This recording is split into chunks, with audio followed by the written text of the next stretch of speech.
Hello दोस्तों, welcome back to my YouTube channel. दोस्तों, ये एक हमारी ट्रेड है, आप देख सकते हैं लाइव अकाउंट है। और ये मैंने किस तरह ली है मैं थोड़ा सा आपको एनालिसिस करके बताता हूँ। देखिए, ये H4 का टाइम फ्रेम है। H4 के टाइम फ्रेम में आप देख सकते हैं मार्केट लो लो लो हाई लो लो बनाया है यहाँ से मार्केट ने, ठीक है।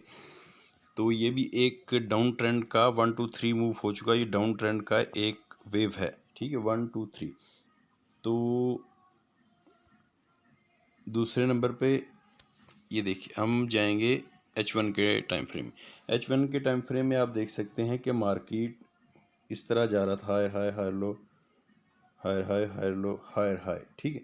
तो मैं वेट में था कि ये जो एक लेवल है, ये एक डबल टॉप है, ठीक है, इसको मार्केट ब्रेक करे। ये स्ट्रक्चर में मुझे लास्ट सपोर्ट था इसका, ठीक है।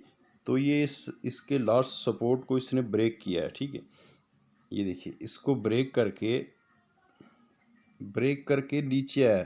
नीचे आने के बाद मार्केट इसको दोबारा टेस्ट करने के लिए गया। टेस्ट जैसे ही किया तो मैंने एंट्री ले ली थी। ऊपर हमारा जो है ना स्टॉप लॉस, और नीचे ही आप देख सकते हैं हमारा टीपी है। तो अब देखते हैं मार्केट क्या करता है। इंशाल्लाह मुझे पूरी उम्मीद है मार्केट हमारा जो है ना टीपी हिट करेगा। तो दोस्तों, वीडियो अच्छी लगी हो तो लाइक कीजिए। Thanks for watching, see you, take care, bye bye.